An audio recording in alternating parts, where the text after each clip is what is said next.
Good morning po. Para po dun sa ating slides, you may refer po doon sa ating SGC Family Group Chat in the absence po of our projector. So, as a follow-up po from last week's Sunday School lesson ni Pastor Rene on backsliding Christians, we will be discussing today the carnal Christian theology. I suppose you are very familiar with this teaching as we, coming from other denominations and probably the non-reformed churches, we were taught about this carnal Christian theology. And we will discuss its teachings and accompanying errors and our refutation or rebuttal of the errors. So, si Pastor Albert Martin po in his article in a Puritan's mind.com entitled A Carnal Christian, he says this: there is in our day a teaching that has become very popular, and this teaching nullifies the minds of many the clear and unmistakable truth of 1 John 3, which is nothing but a systematic statement of what we find from Genesis to Revelation, namely, that a man saved by the grace of God will be a holy man. A man saved from the penalty of his sin will be a man who seeks day by day to walk from the defilement of sin. And yet, there is a teaching in our day which has negated the clear implications of 1 John 3. So, do you know that Pastor Albert Martin is referring to the doctrine of the carnal Christian theology? And the purpose of our study is really to seek and to ask and answer the question, is there such thing as carnal Christian? If so, what exactly does it mean? And let us examine this teaching in the light of the Word of God. And please open with me your Bibles to 1 Corinthians chapter 3, verses 1 to 4. But before that, let's ask the Lord in prayer. Almighty God and Father, for the sake of our souls, give us today, O Lord God, the wisdom, the knowledge, and the understanding of your word, so that, O Lord God, we will be able to understand fully well what does it mean to live a life that is sanctified and being righteous in your sight. Bless us today in our study. In Jesus' name we pray. Amen. So 1 Corinthians chapter 3, verses 1 to 4. And I will be reading from the English Standard Version. But I, brothers, could not address you as spiritual people, but as people of the flesh, as infants in Christ. I fed you with milk, not solid food, for you were not ready for it. And even now you are not yet ready, for you are still of the flesh. For a while there is jealousy and strife among you. Are you not of the flesh and behaving only in a human way? For when one says, I follow Paul, and another, I follow Apollos, are you not being merely human? So, the carnal Christian theology gained its popularity in the mid-1800s, alongside with the holiness theology and the Keswick movement. So, it's a movement that we can also study in the future, Lord willing. And it was popularized by Scofield. So, C.I. Scofield and his study Bible. And it was invented by Louis Schaeffer to accommodate all the supposed converts of modern evangelism. So those who were taught this theology believed that they will go to heaven, though perhaps not first class and with few rewards. That's their belief. And their lives have never been changed by the gospel or by the power of the Holy Spirit. And they do not love what Christians love, and they do not hate what Christians hate. And they act, think, and love like non-Christians. Simply put, their lives are unchanged, and if they are changed, quote unquote, they are questionable. So the biblical category, carnal Christian, was invented indeed by the non-lordship salvation teacher. So again, that's another topic that we can also expound in the future. And many, including Pastor Albert Martin, were saying that this doctrine is just a form of an old heresy called antinomianism. I suppose you are very familiar with that term. So what are the teachings of carnal Christian doctrine or theology? First, so if you see the slide that you have, so there are distinctives in this teaching. Number one is the proponents of carnal Christianity, they assert that it is possible to trust in Christ as Savior without necessarily confessing Christ as Lord. So in a way, they are separating Jesus Christ as their Savior and at the same time as their Lord. So it's a two different field for them. And also, advocates of this teaching are saying that a person is saved if they confess Christ, even if they never live a life of obedience to Him as Lord.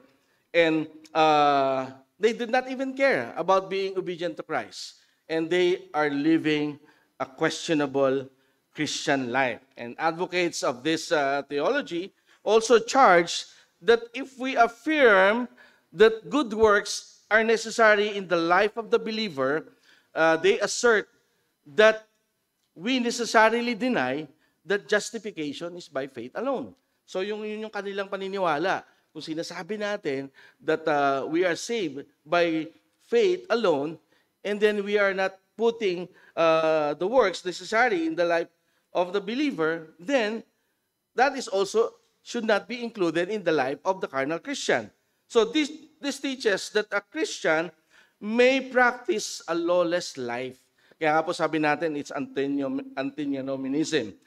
Without the rule of Christ in their hearts. So this teaching classifies men into three groups, namely the natural man, the spiritual man, and the carnal man. So, ayan, nandyan po yan sa inyong slide, if you can access that slide.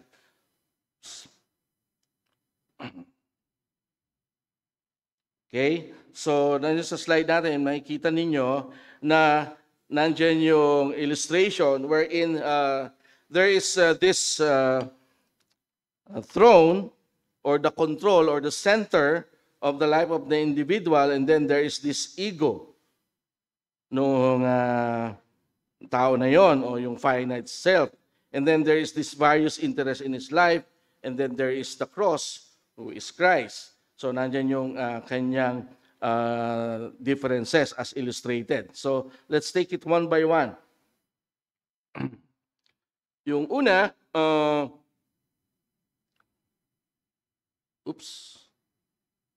parang may mali. Hold on.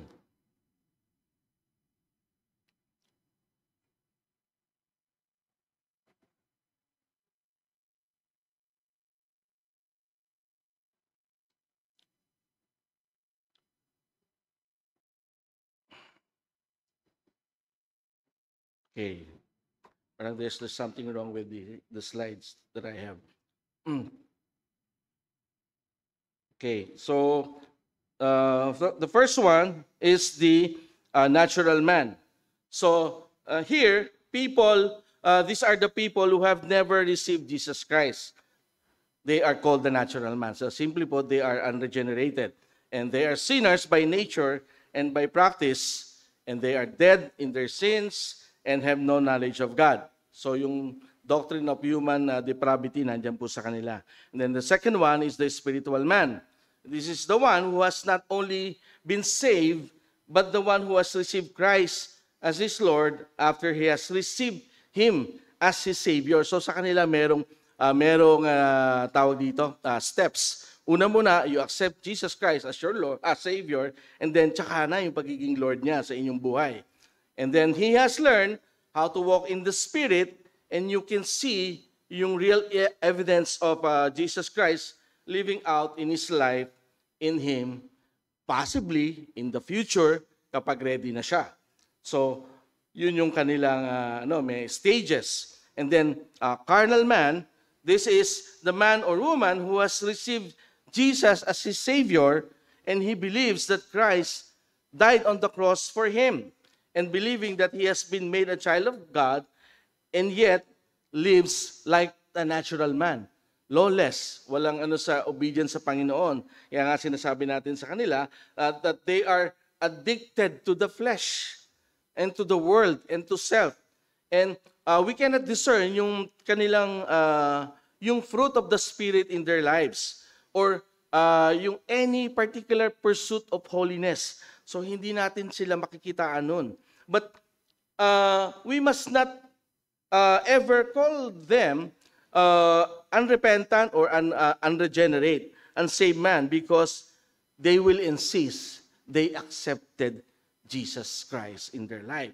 So they are men who is saved from hell, yun ang kanilang belief, but who is not yet saved from themselves.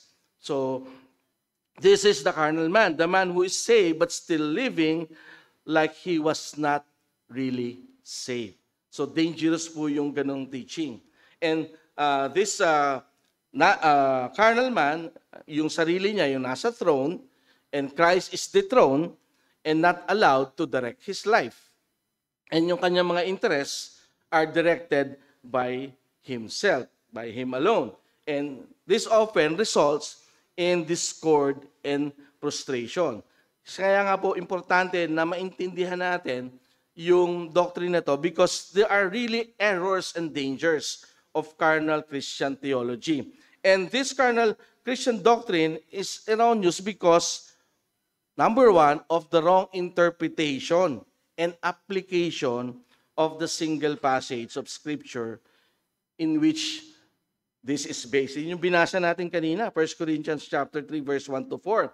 Saan po sila nag-error? And I believe there are some things that I will point out here. But the number one error is that hermeneutical, yung kanilang interpretation of 1 Corinthians chapter 3, verses 1 to 3. So they are classifying here, dito sa passage na to, sabi ko nga kanina, three classes of man: natural, carnal, and spiritual. Sabi nga po ng kanilang proponent na si C.I. Scofield, and I would like to read his study Bible take on this passage. Paul divided men into three classes. The suchikos, in Greek word is suchikos, or of the senses, or natural, or the Adamic man, and renewed through the new birth. And then the second one is the pneumatikos, or the spiritual, pneuma being the spirit. And the renewed man as the Spirit-filled and walking in the Spirit in full communion with God.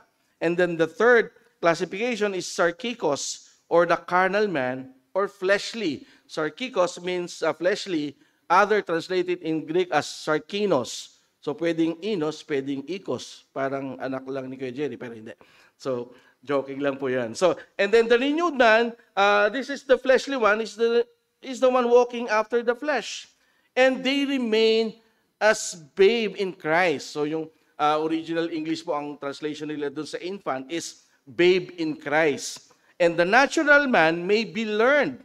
Yun yung sinasabi nila, they may be gentle, they may be eloquent, they may be fascinating, but the spiritual content of Scripture medyo hindi masyado nilang binibigyan ng pansin. And it is absolutely, I wouldn't say absolutely, it is quite hidden from them. And because they are fleshly or carnal, itong mga Kristiyano na to can comprehend only its simplest truth.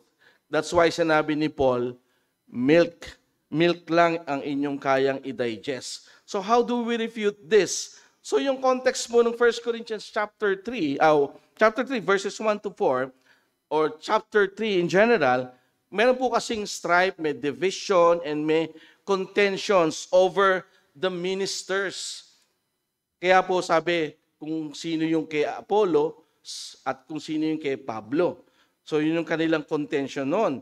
At yun yung ina-address ni Paul. That's why he rebuked them by saying that they acted like babies and just like the unregenerate in this particular area of their lives. So sinasabi ni Pablo na para kayong mga bata na pinag-aawayan ninyo na kung sino yung para sa akin at kung sino yung para kay Apollos, kung sino yung nagplant at kung sino yung nagwa-water nung church. At kaya yung passage na to, it does not teach three categories of mankind or two classes of Christians. Kasi yung view na to is foreign to the rest of the Bible. So, above interpretation by Scofield, bina-violate niya yung cardinal rule that each single passage must be interpreted in the light of the entire Scripture. Ito yung sinasabi natin that Scripture interprets Scripture. Kaya si Paul, he addresses the Corinthians in chapter 1 as brothers sanctified in Christ Jesus. So you can check that. It's in 1 Corinthians chapter 1 verse 2. He called them as brothers and sanctified in Christ Jesus. So let's look at the bigger context to interpret 1 Corinthians chapter 3 verse 1 to 4. First is 1 Corinthians chapter 2 verse 6. Nandiyan po sa slide yung buong verse. But I'd like to point out lang yung mga phrase. Sabi po dyan, yet among the mature. Yung mature dito, in Greek, ang translation niya doon is teleios. And then, 1 Corinthians chapter 14 and verse 20, sabi doon ni Paul, but in your thinking, be mature, be teleios. And he followed this up in Philippians chapter 3 verse 15, let those of us who are mature or teleios think this way. So clearly, Christians have varying degrees of maturity. Kaya po, may tinatawag tayong infants, o yung nga sa Old English, ang sabi niya, babes, and the mature Christian. So the infant and the mature Christian. Therefore, Paul is speaking only of two classes of men, not three, not according to the dispensational C.I. Scofield.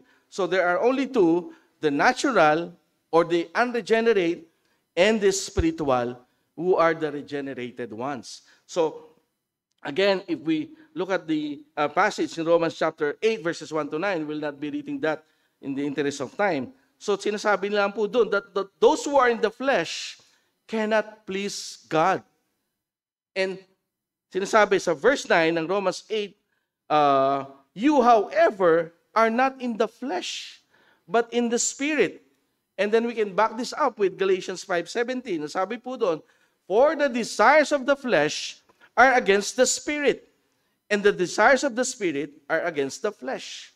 For these are opposed to each other. So dalawa lang ang opposing class of men. Kaya nga po sinasabi natin, either you are saved or you are not saved. Kasi nga, there are just two classes, the regenerate, the unregenerate. And then 1 Corinthians chapter 2 and verse 14 and following verse, let's look at that verse and I would like to read that to you. 1 Corinthians chapter 2 verses 14 and 15. Sabi po doon, the natural person does not accept the things of the Spirit of God, for they are folly to him, and he is not able to understand them because they are spiritually discerned. The spiritual person judges all things, but is himself to be judged by no one. So, yun po yung, again, classification ng Scripture. Very clear po that there are two classification of men only. And again, the writer of Hebrew, in Hebrew chapter 5, verse 13, it's mentioned there that milk for a child, and then a solid food for the mature. Again, the word mature here is teleios. No? Milk for a child, solid food for the mature. This means that regenerate Christians must never be classified as carnal and spiritual. Yun po kasi yung sinasabi natin na error doon sa carnal Christian theology. Na Kristiyano ka, regenerate ka, pero you can be carnal and spiritual. But once you are a Christian, you are spiritual. Diba? Alam natin yung verse ng Galatians 2:20. And that we are saved by grace through faith. We are adopted son. We are redeemed. So, etc., etc. Sabi nga po sa Reformation Study, Heritage Study Bible, the Corinthian believers were spiritual because they had received the Holy Spirit. However, they were acting carnally, being driven by fleshly desires, and immature as babes. This would certainly be a shock to them as they perceive themselves to be mature spiritual people. So there you are, my brothers and sisters, there are indeed baby Christians and mature Christians. This is what Paul is saying in the text of 1 Corinthians chapter 3, verses 1 to 3. So if you are spiritual, you can either be baby, infant, or mature. So ganun natin siya titignan. So again, when we read the passage, we have to interpret this passage with another passage in the Bible. So kaya nga sinasabi natin, may error sila doon sa kanilang hermeneutics, yung sa kanilang pag-interpret ng passage na yon. So yung mga text na binanggit ko, so yun yung in support of the reputation in their hermeneutics. And secondly, yung soteriological error ng carnal Christian. So yung contradiction and perversion ay nangyayari sa dalawang salvific blessings, which is justification and sanctification. So we understand that better. But again, yung carnal Christian, they teach that sanctification is somehow, somewhere, somewhat optional. So again, it's a very dangerous teaching. And the way to refute this is very basic. Sa Children's Catechism, anong tanong dun sa Children's Catechism? What did God the Father undertake in the covenant of grace? Ang sagot po ng Children's Catechism, to justify and sanctify those for whom Christ should die. So once we are saved, we are justified and sanctified. So hindi po optional yung ating pagiging sanctified o yung ating pagiging righteous, yung ating pamumuhay ng holy life. Because theologically, while all who are in Christ are justified and definitively sanctified, our progression in our sanctification or the progressive sanctification na tinatawag natin is unique to each of the individuals. Very unique po ang ating progressive sanctification. Hindi po tayo sabay-sabay or meron po tayong different stages in our sanctification. Kasi sabi nga, dahil lahat tayo indwelt by the Holy Spirit in Romans 8:9. But interestingly, si Ernest Reisinger has a different take about carnal Christianity. Sinulat niya to dun sa What Should We Think of the Carnal Christian? It says here, and I quote him, the Bible certainly teaches that to make men consider they are Christians when in reality they are not is a great evil. And insofar as the carnal Christian theory allows for a whole category of Christians whose hearts are not surrendered in obedience to Christ, its tendency is to promote that very evil. Nothing could be more dangerous. Lost, self-deceived souls who should be crying out to God for that supernatural change which is made known to themselves and to the world by a changed heart and life are often found hiding comfortably behind this very theory. In short, he was saying that some believe that a carnal Christian is no different from an unbeliever, except that he is supposedly justified by faith. And he is supposed to be saved by faith. Kaso hanggang dun lang. Tinanggap niya lang si Christ as Savior. So yun yung take ni Reisinger. And this, some of these followers of Reisinger, they insist that carnal and Christian are mutually exclusive terms. And they are totally contradicting to one another. But again, if we look at the passage na pinag-aaralan natin, as for me, I'm taking the position that we have varying degrees and levels of our sanctification. Sabi nga po sa Galatians 6:1, no? And I will just read the phrase there. You who are spiritual. Dito, yung word na spiritual, hindi na siya teleos, hindi na mature, but it's pneumatikoy. Pneumatikoy or pneumatikoy. So yun yung Greek. Kaya ini-stress ko po yung translation sa Greek kasi importante again, when we read the scripture, dapat medyo may understanding tayo din nung original word na tinatranslate sa English. Kasi minsan walang direct translation po kasi yung Greek and Hebrew word. So yun, dito sa Galatians 6:1 sinasabi, you who are mature or spiritual, so dun nga, pneumatikoy na siya. And some believers are clearly more mature than others. And Paul is saying that during the early stages of their Christian life, he could not speak to them as if they are spiritual or mature Christians, but as the man of flesh or carnal or fleshy ones. Yun yung again, yung context at yun yung sinasabi ni Pablo doon sa 1 Corinthians chapter 3. And let us note well that he does not say as to natural man. So hindi na po nire-refer din ni Pablo yung natural man. As if to suggest they were not saved, but as to fleshly men. Fleshly. Yung carnal men dyan is, sinasabi niya, that the word fleshly or carnal might inadvertently medyo very harsh yan. Kaya si Paul is wisely qualifies it by the phrase, babes in Christ. So, infant in Christ. So, John Calvin po, sinabi niya sa kanyang commentary sa passage na to, and I quote him, Paul does not mean that they were completely carnal, without even a spark of the Spirit of God, but that they were still much too full of the mind of the flesh, so that the flesh prevailing over the Spirit, and as it were, extinguish his light. End of quote. So again, in chapter 3, verse 1 of 1 Corinthians, Paul does not rebuke them for being flesh or carnal. For as new Christians, he rebuked them. And he cannot be expecting more from them because they are just infants and they are baby in their faith.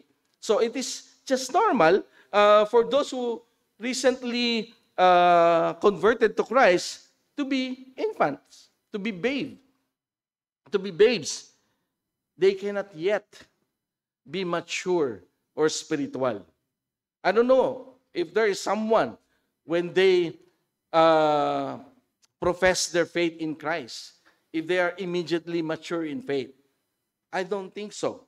That's why it is apparent that Paul, in using the phrase babes in Christ, his intention is to teach all of us something from the analogy with physical growth and development. Namely, that the spiritual immaturity in a new believer is no more to be blamed or faulted than physical immaturity in a newly born infant. But both should grow. Kaya po in verse 2 and in Hebrew 5, sabi niya doon, milk and solid food are used to distinguish between the babes in Christ and the mature in Christ. So this teaching does not distinguish also the carnal Christian. Again, the second error, the next error in this teaching is it does not distinguish between true saving belief or saving faith. Kasi yung carnal Christian doctrine, they teaches that one may believe without trusting the substance, that is the person and work of Christ. Sinasabi nga doon sa illustration, di ba? If we can check it back, Jesus Christ is not sitting on the throne of your life. If you remember when you were share the gospel to you, di ba? Sinasabi, si Kristo kailangan paupuin mo dun sa trono. O kaya dun sa kotse ng iyong buhay. Kailangan paupuin mo siya para siya yung magdadrive. Ito po yung common na teaching ng carnal Christianity. And I suppose, almost every one of us na-encounter yung ganong pagsishare ng gospel sa atin. Kasi nga, kailangan natin daw paupuin. As if we are giving permit to the King of Kings and the Lord of Lords na umupo ka sa trono, na tinuturoan natin ng ating Panginoon. So, yun yung kanilang teaching. And then, the way to refute it is, number one, all of the carnal Christians have belief, but it is not always saving belief. So, the third component of saving faith, ng faith, yung fiducia, yung trusting in Christ, wala sa kanila yun. But, when we share the gospel, alam natin na ino-offer natin doon yun sa sharing natin that the person has to trust in Christ as Savior and Lord. Diba po ba sa Romans 10, chapter 9 and following verses? Okay? And then the next error doon ay yung exclusion of repentance. Bakit ko po sinasabing exclusion of repentance? Kasi by implication, they exclude repentance in that they teach that the carnal Christian has not necessarily changed in practice but lives and acts just like any other natural man. Again, you may refer to the diagram. At sila talaga yung hari ng kanilang buhay. They profess that Jesus is their Savior, but Jesus is not their Lord.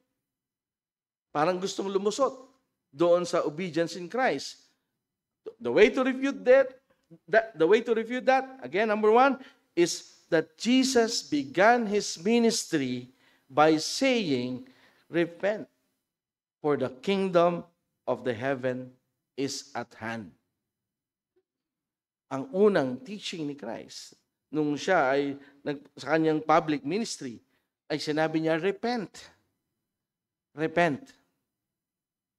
That is why, kung sinasabi ng mga carnal Christian na Savior ko lang siya, hindi ko kailangan Lord, it is as if they were saying na hindi ko kailangan mag-repent sa aking mga kasalanan. Kasi saved naman ako.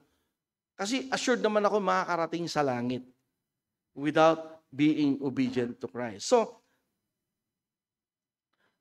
to not teach the necessity of repentance is a very grave error, mga kapatid.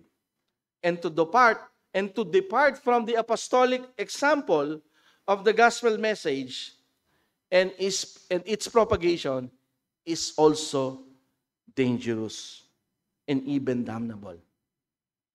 Sabi nga po ni Samuel Bolton sa kanyang work na The True Bounds of Christian Freedom, and I quote, "We still have the presence of sin, nay, the stirrings and workings of corruptions.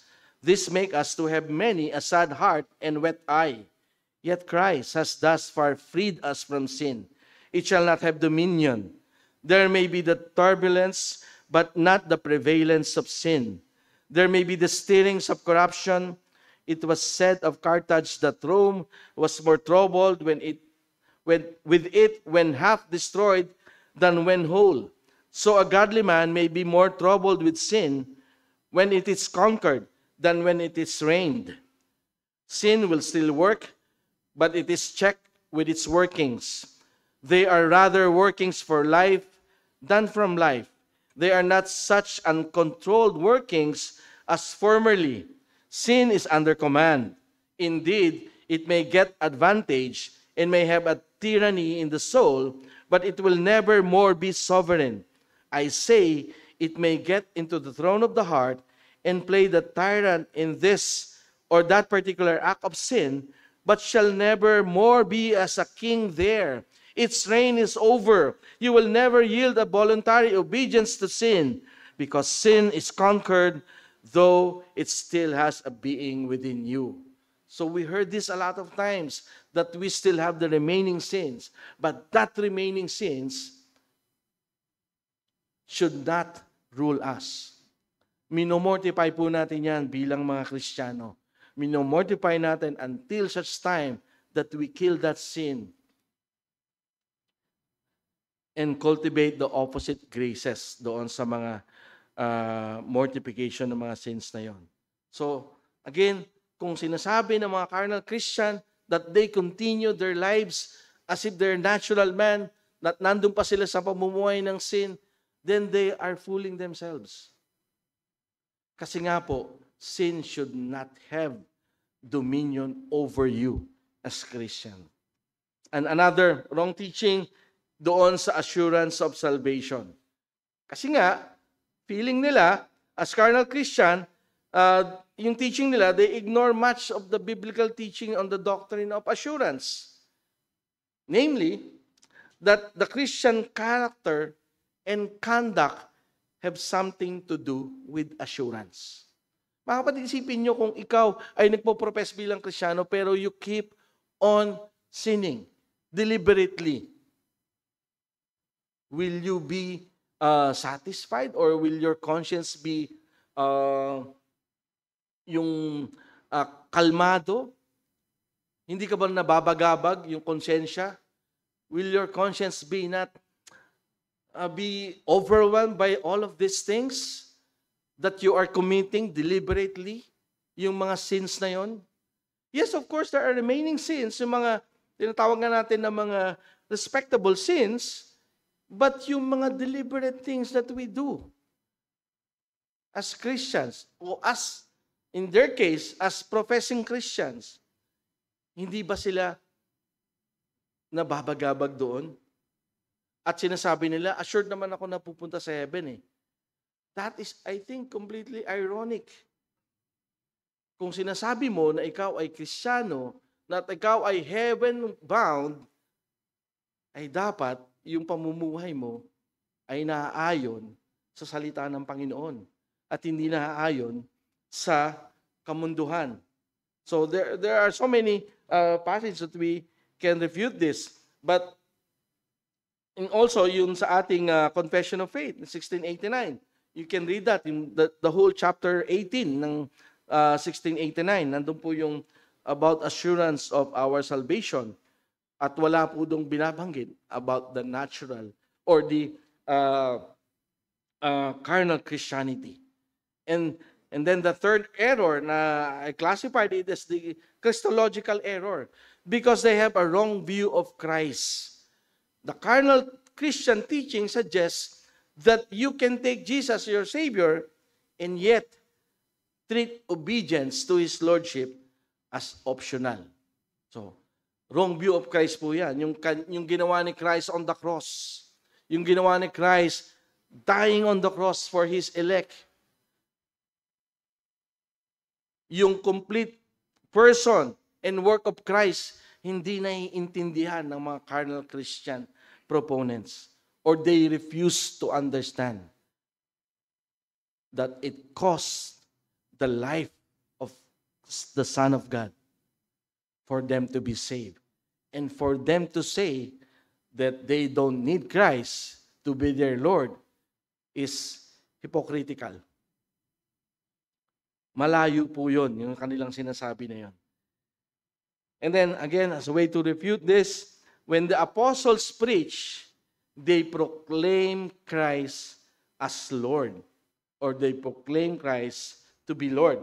So, yun po yung 2 Corinthians chapter 4, verse 5.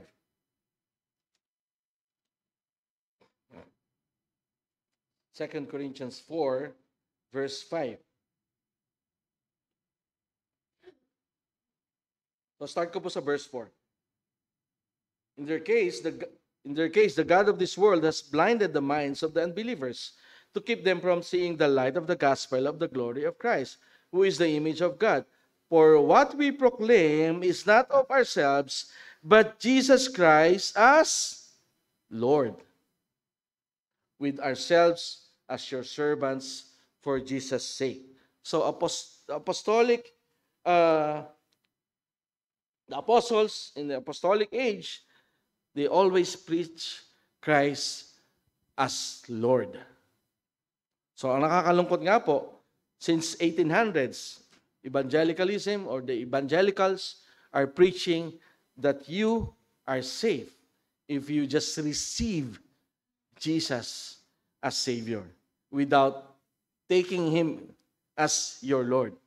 But when sinners are truly saved, mga kapatid, Jesus Christ is their Lord. You can read that in Colossians chapter 2, verse 6. And sabi po ni Charles Spurgeon, and I quote, "Do not suppose that the gospel is magnified or God glorified by going to the worldlings and telling them that they may be saved at this moment by simply accepting Christ as their Savior, while they are wedded to their idols, and their hearts are still in love with sin. And if I do so, I tell them a lie, and that pervert the gospel, insult Christ, and turn the grace of God into lasciviousness." So ganun po katindi yung sinasabi ni Spurgeon tungkol dyan sa doctrine of carnal Christianity. And then by way of other observation, siguro, patanong ko po sa inyo sasabihin ito. If you are proponent of carnal Christian teaching, the question is, under whose responsibility inside the church who qualify who is the carnal Christian and who is the spiritual Christian? Sino po yung may authority sa church? Kung proponent po tayo ng ganong teaching, sino makakapagsabi na si Brother Roden ay carnal yan or natural yan, and si Brother Drisa is spiritual yan? I don't know. Sino magsasabi sa atin? And when we are spiritual, sino din ang magkakategorize kung sino sa atin ang merong basic spirituality o kung sino sa atin ang merong super spiritual? Or meron sa atin, kung may basic, may advanced Christian. Napakahirap pong i-reconcile yung ganun teaching.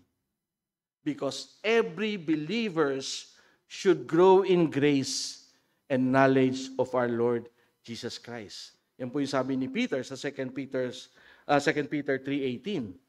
Every believer should grow in grace and knowledge of our Lord Jesus Christ. And this has always been our prayer, mga kapatid, bilang mga Kristiyano, that we grow in the grace and knowledge of Savior Jesus Christ. No, of our Lord Savior Jesus Christ. So by way of application, I will share 4.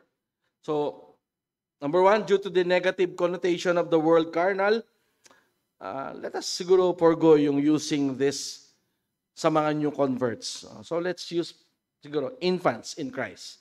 So mga babes in Christ. Kaya lang, baka pag tinawag natin babes in Christ, baka mapatlingon si ate babes, pag babes in Christ. So secondly, there are spiritual or mature believers, but all the marks or fruits of spirituality are not apparent in all Christians at the same time and to the same extent. Again, I keep on repeating, meron po tayong degrees of our sanctification at this point in time. Hindi po natin masasabi, no, kung sino yung mas advanced kung kanino at kung sino yung mas laging behind. But we can safely say, as a new convert, masasabi natin, infant pa yon sa kanyang pananampalataya.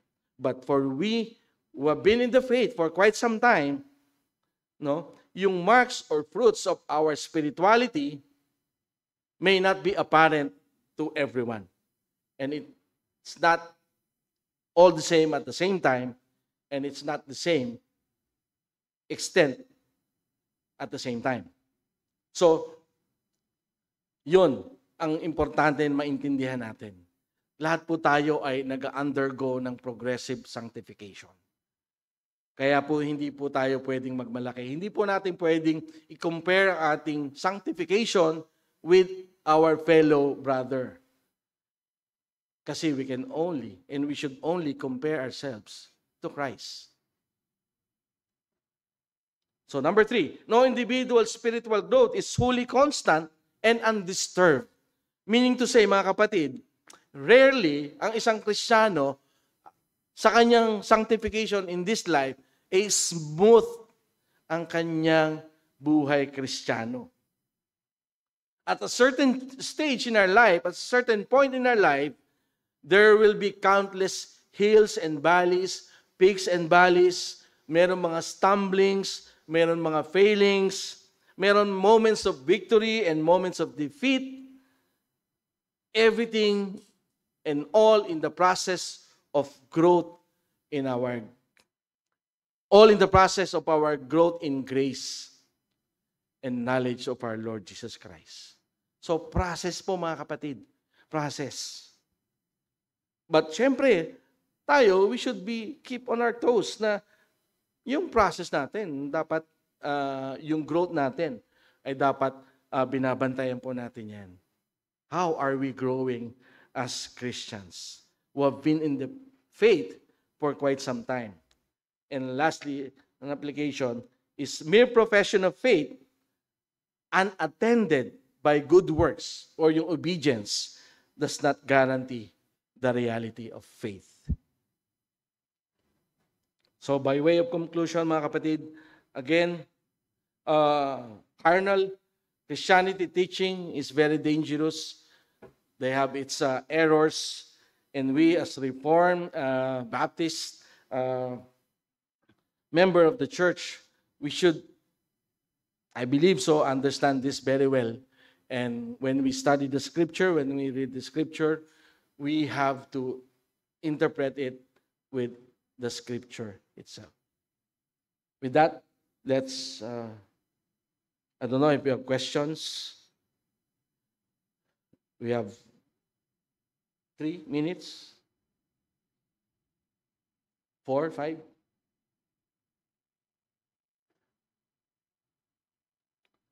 Questions po.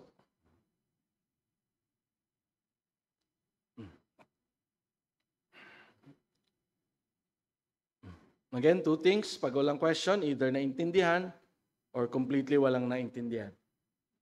But okay lang po. I will not be offended.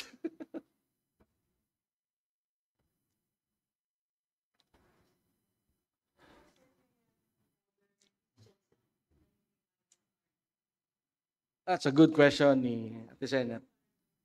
Ilang percent kaya ng Christians today ang naniniwala sa carnal Christians? I would say majority. Kasi mas marami ang just evangelicals. Not too many are reformed.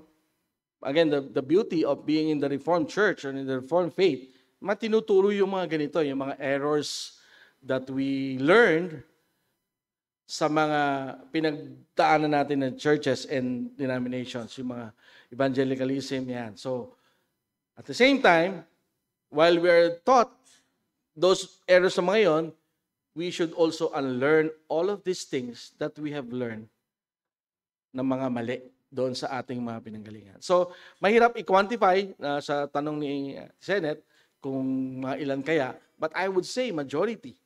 That's why, siguro, by way of challenge sa lahat is really, we have to invite people,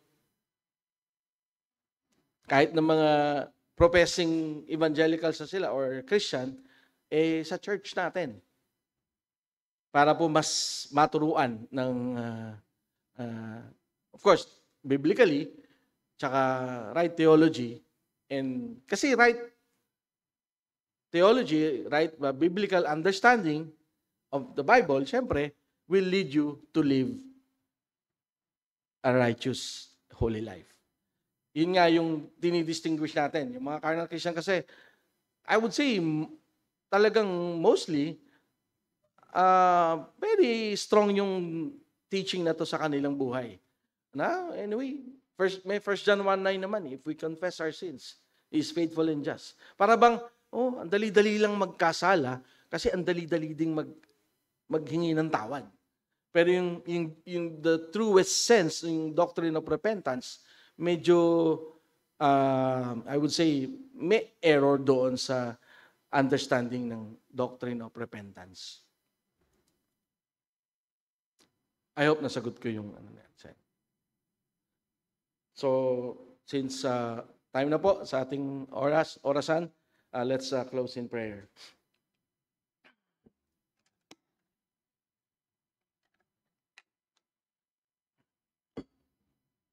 Our gracious God and our loving Father, Lord, we thank you, Lord, that we, as members of this church, have been privileged to be taught biblically and right theology, Lord, sa aming pong church. And Lord, this is not a way of bragging what we know and what we believe, but this is a challenge for all of us to really, Lord God, take time, make time to really share the gospel to the people, because many out there, oh Lord God, the evangelicals and those who are professing faith in Christ, they were probably shared the gospel, the watered down version of the gospel, and that they were made to understand by easy believism or decisionism. Kaya po, Lord, we ask in prayer, Lord, that from this time on, nawa lahat kami dito sa aming iglesia, that we will really make time and effort to share the true gospel, your true gospel, so that the salvation that is being claimed by many will be clear, and we will not be downgrading or hindi namin minimize yung ginawa ni Kristo doon sa krus ng Kalbaryo. Instead, O Lord God, we put Christ and Him crucified in everything that we will do, and everything that we will share to the people that we will meet one day, one time, anytime, at any given point in time, ay ma-share namin, Panginoon, yung totoong gospel. Yung gospel na nagliligtas, Panginoon. At nawa po gamitin mo ang bawat isa sa amin. Salamat, Panginoon. Ito po ang aming dalangin. In Christ's name we pray. Amen.